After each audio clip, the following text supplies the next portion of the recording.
So guess what? I've got the gearbox back from the specialist. This is the Honda CB250 Super Dream I took on as a restoration project. The last time it was on the road was way back in 1986. When I got it back to my workshop, I started this project by completely stripping the bike down. However, while I was tearing the bike apart, I managed to snap a head bolt. So we welded a nut to the bolt to try and remove it, but that failed by also snapping.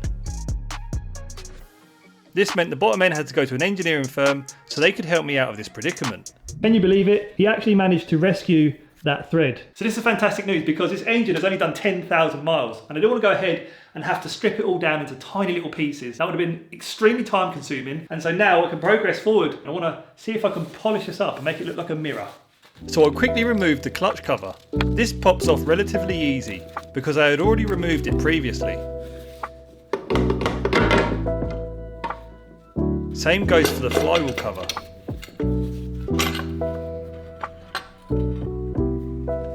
Alright, so I'm going to start on the flywheel cover first. Looking at the condition, this is going to be so fun. If I can rescue this one, then I should be able to do the other one easy. Firstly, I wanted to remove any engine oils and grease in my parts washer.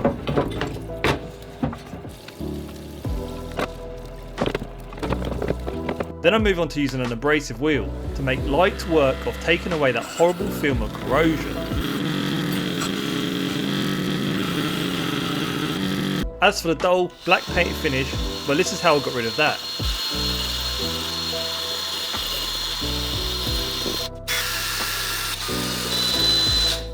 I will look to repaint this at a later stage.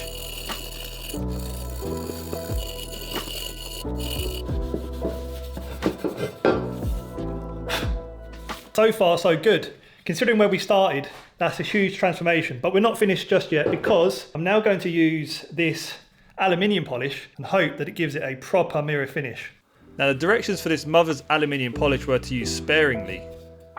I thought I would just test a small area first using my Dremel.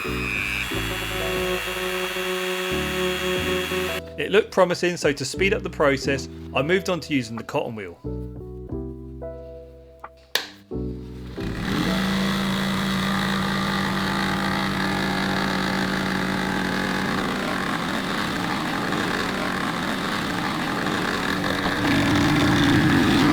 Check this out then. What a result. Look at that, it's gleaming. That's incredible. I'm gonna repeat the same process on the other case.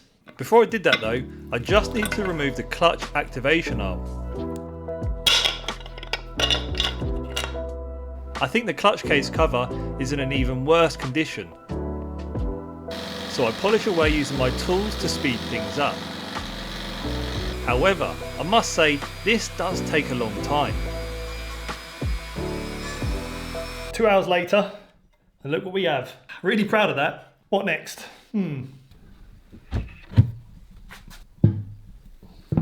Okay, so I want to come back to these carburetors. Now, I have already rebuilt them. I used a rebuild kit as well. However, I wasn't happy with the rebuild kit. So what I've done is I've ordered a keister rebuild kit. This is as close as you're going to get to OEM. As well as that, I did realise something. I discovered that I actually haven't replaced the jets. Luckily, in this rebuild kit, we also have new jets. So I'm going to go back through the carburetors because we need to make sure it is perfect.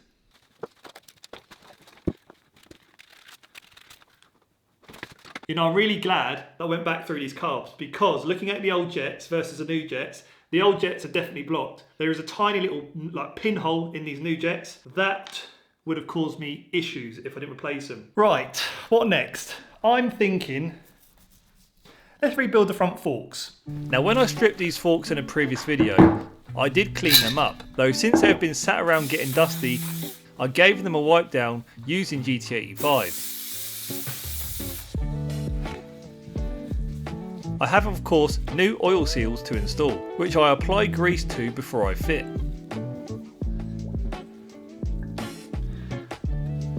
I use a 32mm socket to help tap the seal into place. Then ensure I pop the oil seal retainer clip in and give the area a little wipe down.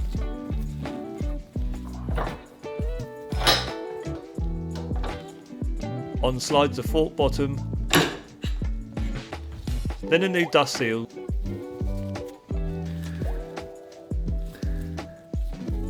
And of course, I tighten up the fork bottoms. Alright, so far so good. But now I need to find out how much of this fork oil I need to put in those legs. Looking through the workshop manual, it recommends 140 millilitres per leg. So I've got myself a measuring jug here. So let me proceed with doing just that. If you wonder where I got this trusty workshop manual from, well, it was thanks to eManual Online. For me, having access to a manual to instantly download to your phone or computer is so efficient and cost effective. All the hard copies I've used in the past, well, they just end up getting destroyed. So this is perfect for me. And just like that, we've got two front forks fully rebuilt. Now, I know in the previous upload, some of you shared your concerns around me mentioning the fact that when I removed the rust from these chrome stanchions, there was pitting. Now, the pitting isn't actually that bad. Where I've sanded the rust away and where I rub my fingers up and down the stanchions, there's no sharp edges. So yeah, I don't think the seals will tear. And the chrome, it still looks pretty decent. All right, so what I've got here is a brake fluid reservoir, which I've sandblasted. However, I have a little bit of an issue, and that is with the brake light switch. Now, I went to remove this before I sandblasted it, however, the screws snapped. So I thought, well, I'm going to sandblast anyway, and now what I'm going to do is, for the very first time, I'm going to get to use my pillar drill, because I'm going to need to proceed by removing that screw.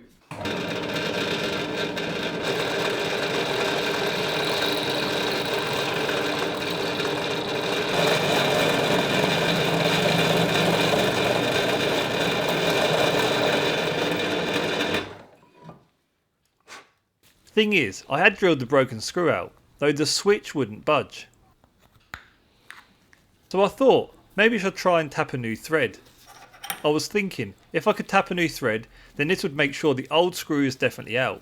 And in the process, I would have repaired the thread. The switch would still not budge, so I ripped it out.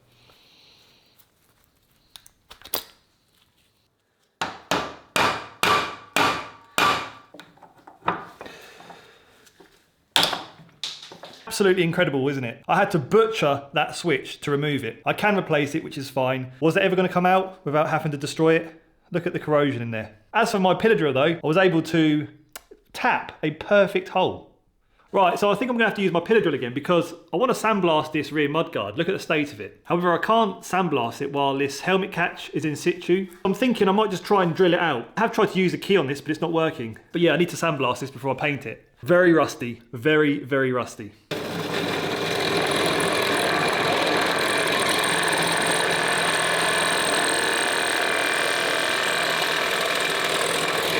Now then, that anti-theft bolt is not coming out. So I'm going to use my Dremel and I'm going to try and cut it off that way.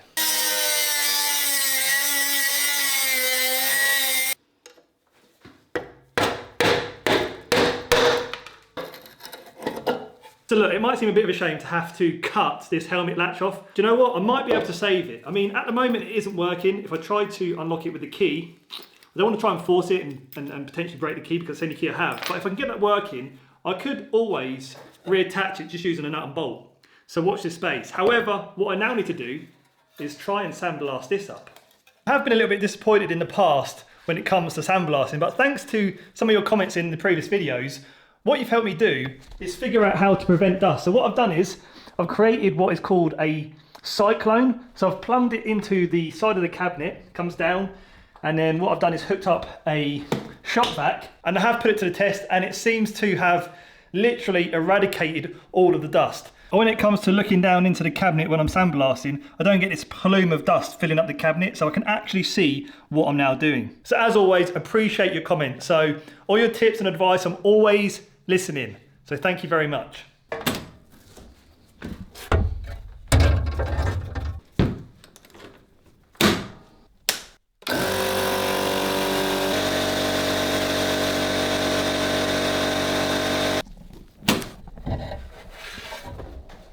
So this is the result of my sandblast, and I have to say I'm so impressed. Everything's come out ready and prepared to be painted. So that's what we're going to do next.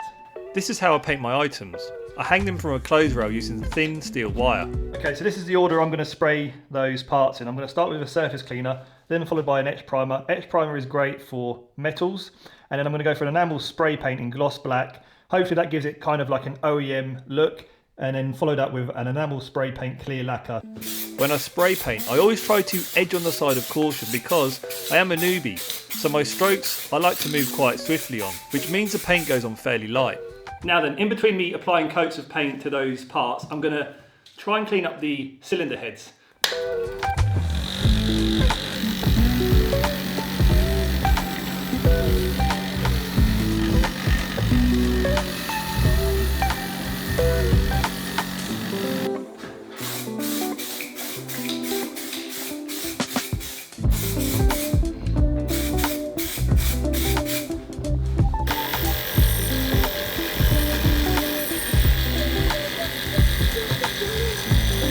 Right, I've decided I'm going to start adding some high build primer now, because if you look closely you can still see the marks from where I've blasted away the rust. So I'm hoping this will just take away a bit of the edge from the sandblasting.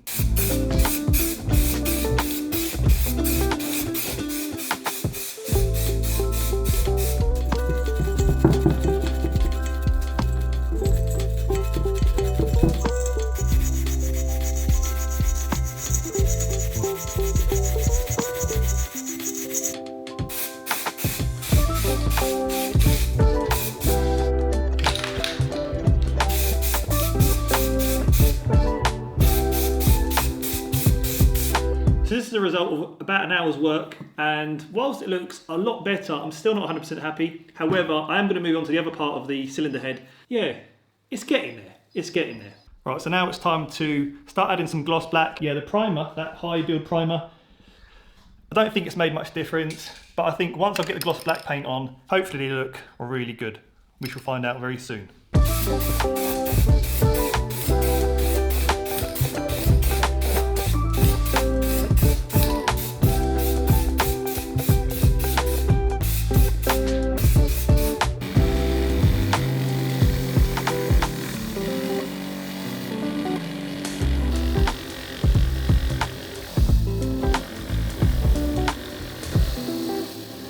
As I continue to work my fingers to the bone, I would like to take a moment to let you know that if you find these restoration projects intriguing and would love to help support me bringing old derelict bikes like this back to life, please consider supporting me. You can do this by either becoming a YouTube member of Bikes of Rye, or you can support me via Patreon. As a Patreon member, you will also have the opportunity to win selected project bikes that feature on this channel.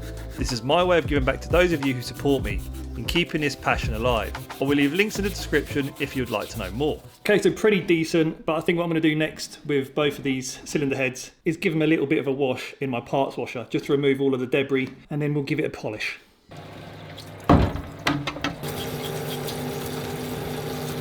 Right, so I'm in two minds as to what to do with these chrome parts. I say chrome parts, they're very, very rusty. Now I made an inquiry into having them replated, but I discovered it's going to be 8 weeks, plus it's going to cost hundreds and hundreds of pounds. Then I thought, maybe I could replace them. But replacing them for pattern parts also costs hundreds and hundreds of pounds. So what I've done instead is I've ordered some downpipes, which will be in chrome. As for everything else, I'm thinking to sandblast them and paint them. I know some of you are going to be a bit angry, but at least the exhaust will be chrome. Plus, if I make the engine super shiny, then yeah, there's some chrome on the bike. Please don't hate me.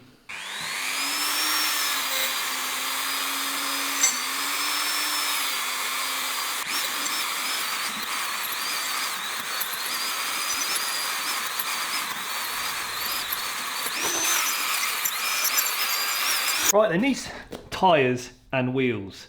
Obviously I'm going to need to replace these tyres. Look how cruddy and old they are. The front tyre is a Yokohama, whereas the rear tyre is Avon.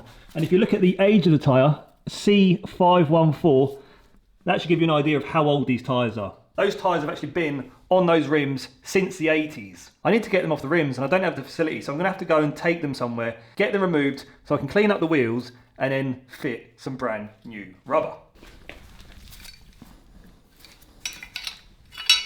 Right, so with the rear brake and the gear peg, I think rather than paint this, I reckon I can clean this up and polish it. Let's see if we can take these from looking very rusty to looking very blingy. If it doesn't look great, then I can always paint it afterwards, can't I?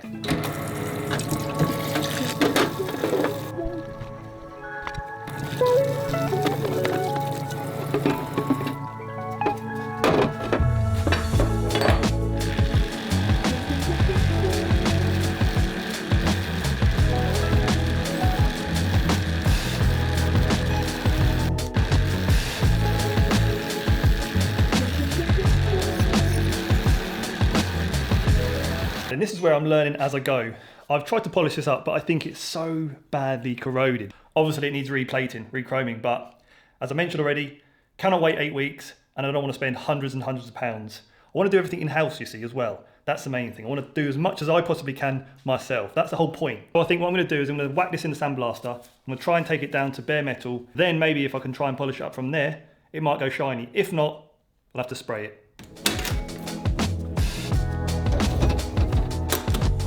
The gear peg, on the other hand, actually looks all right.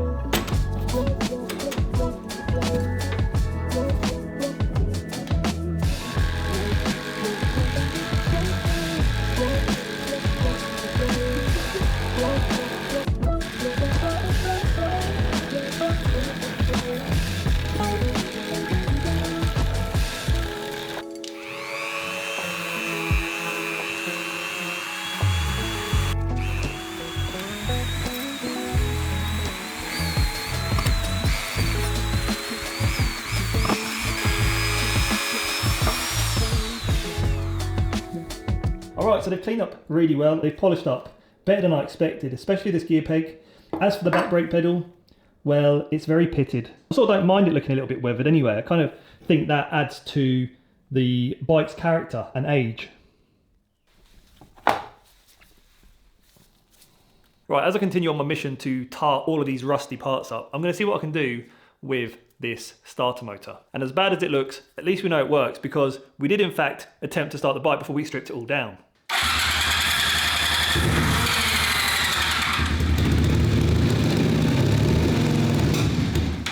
But we still need to clean it up, so let me do my best.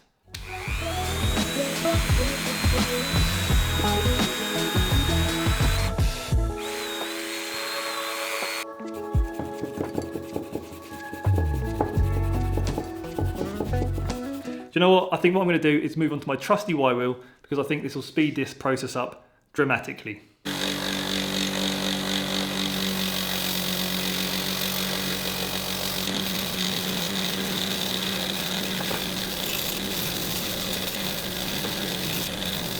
Now it's much improved, however it's taken me a long time trying to remove this rust. So I'm going to put this in my sandblast unit and I'm just going to focus solely on that rust, and then I can potentially buff it up afterwards. Right, where are we at? Well, let me tell you this, it's gone midnight, I'm very tired, I've been in this workshop for hours. Actually, to be honest with you, I've been in this workshop for many days. This restoration game is not easy. But let me just share with you a couple of updates, because check this out. We've got some chrome rear shocks, brand new obviously, and these are a great replacement. They're the exact length and the correct spring rate they should be. These are the original shocks from the bike, and I did want to try and restore them, but the damper was completely obliterated. Also, in this box here, I've got some brand new chrome headers, so you'll be happy to know that we have got some chrome parts going on the bike.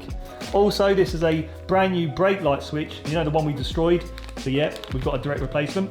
That aside, I've also been so busy painting away. I've got a handful of parts here all drying. They're gloss black and they've come out so well. And here are some parts that I've painted that have actually dried. Look at that finish. I'm so happy with how they've come out. Now these chrome bits, I have actually sandblasted these crash bars, but what I might do is actually get them powder coated. I also really want to keep this luggage carrier. You don't see any Super Dreams with this installed, so it'll be a little bit different. Now as for the frame, well, it might just be powder coated in a nice gloss black, tucked away there nice and safely. And yeah, and then when you come into my workshop, just look at the state of it. It's so dusty. The sandblasting unit, whilst I've hooked up the Hoover, it's made a big difference, but there is dust everywhere, and it's frustrating me a little bit because, yeah, I'm gonna have to give it a good tidy up before we rebuild the bike. So yes, talking about rebuilding the Super Dream, I'm actually gonna look to end this one here, because in the next installment, we are gonna start rebuilding this bike from the ground up. So let's look forward to that one. And for now, thank you all so much for watching.